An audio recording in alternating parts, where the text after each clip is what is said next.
Welcome to Conversations with Leaders. I'm Brian Landerman, and I'm an AWS Enterprise Strategist, and I'm joined today by Jack Berkowitz, the Chief Data Officer at ADP. Jack, thanks for joining me. Thanks. I'm really happy to be here. So tell me a little bit about your role. I kind of have a three-faceted role. On the one hand, it's really about protecting the information, right? So putting a strong data governance around the data that we have and managing that. The second side, which I spend a lot of time on and really get energized about, is building products using that information on behalf of our clients, right? And so we have people analytics products, we have other data products that we build, and I have a big engineering team that does that. And my third thing is really about creating a data literacy culture inside of the company, right? We're dealing with a lot of client data. I mean, data is our middle name, which is kind of corny, but true. And so we're all about making sure that everybody in the organization, all 58,000 associates, understand information. And I really enjoy that marketing side of things as well. Yeah, so that culture is a challenge for a lot of customers, where data has typically kind of been siloed and protected, and it's prevented us from really getting value out of it. So how are you approaching that? What are you doing differently? Well, I'm not sure that we're doing anything, drastically differently. Okay. But what we are doing is putting the knowledge of governance around things, so everybody understands. We don't want it to be siloed. We want people to be able to use the information they need. But at the same time, we need to protect it, right? Because it's data about people or data about clients, and you want to make sure that it's well understood, it's respected, Yes. And so we have processes and methods that we've put in place, but at the same time, we also bring it together and make it accessible, right? And so we're really spending an awful lot of time about getting it into a single global data platform, right? Getting all the data lineage there, getting the data rights on top, so that people need to use it either for internal analysis or to build product, right, or to service clients, because we have a large number of our team is servicing clients, that they can get that information really quickly. Yeah, that makes sense. Yeah. And I know you've been focusing a lot on diversity, equity, and inclusion, really for your customers. Yeah. Given your data set. So what's that journey been like? Well, it's been interesting, right? There's a need in society. There's a need in the U.S. to continue to push forward with creating an inclusive environment for everybody, right? And the first way you do that is by measuring it. If you can't measure it, then you have no idea if you're actually making improvements to people's situation or not. And so a large portion of what we're doing right now with that is providing clients, companies, the ability to measure how they're doing. And not only to measure it internally, but then to use benchmarks so that they can compare themselves to other companies, right? Yeah. And are they doing well in creating environments for people?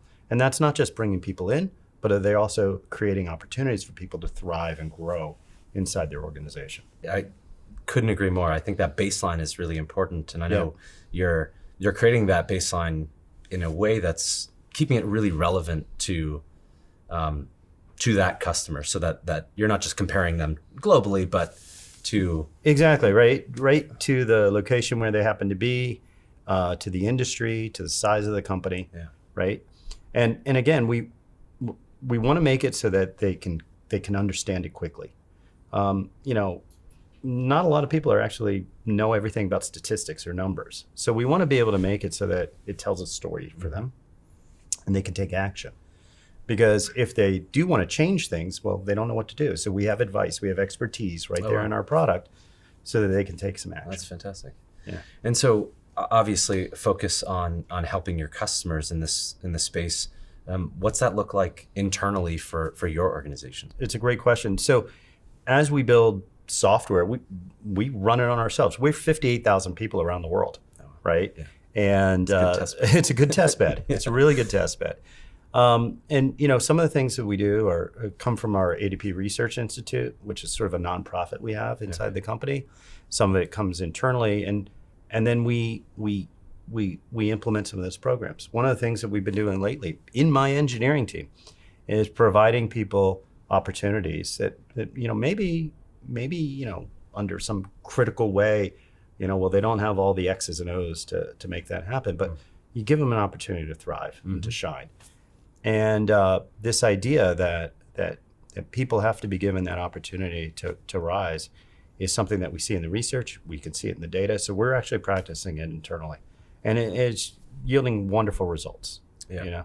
I love hearing that. And you're right. Like we all have a role to play in this. And so it's great to, visibility is, step one. So having those metrics and being able to keep track of it is important. Yeah, definitely. Again, I run data programs, right?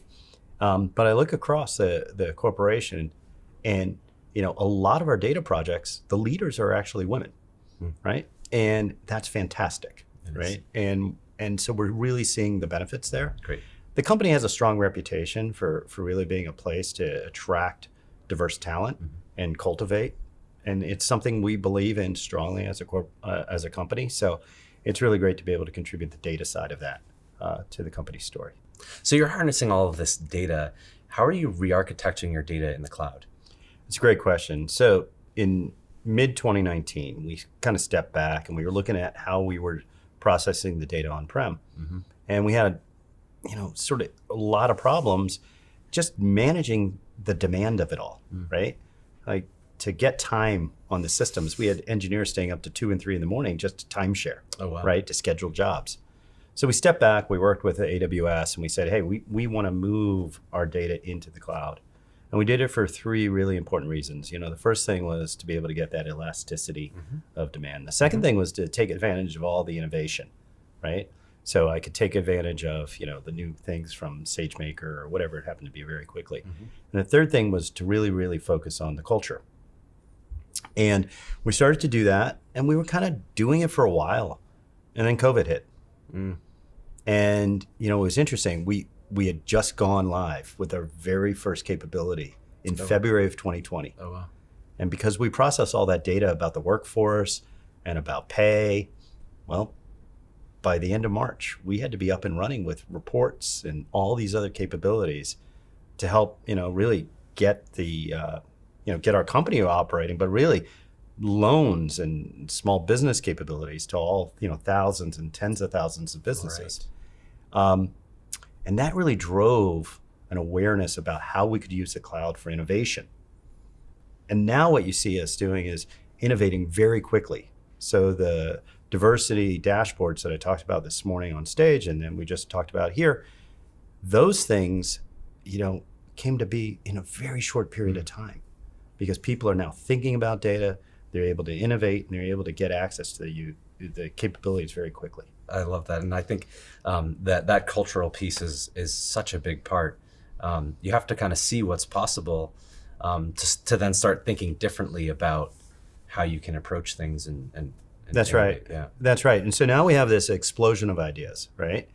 And really our challenge, and I think it's a challenge of the industry, is how do we put a governance around, the data, the security, the privacy, the ethics of using that information.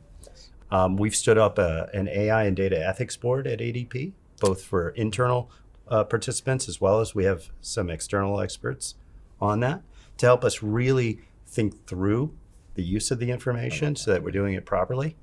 And putting the right governance frameworks, and I keep using that phrase, it's so important as we move forward. And that's and it's actually, taking the time to put that in place actually increases our pace overall. Yeah, I mean, right, having the guardrails and kind of knowing what those guardrails are does actually create more speed than you might. Yeah, right. Think. People think, well, if I'm going to do that, I'm going to slow down. And it's exactly the opposite. It is. If you do that, you have it structured, people can get to it, and then you feel confident. So you can actually execute very quickly. Awesome. Well, Jack, it sounds like you guys are making a real difference for your customers and your company with your data platform. Thanks so much for joining me today. I appreciate it. Thank you. It's been great being here.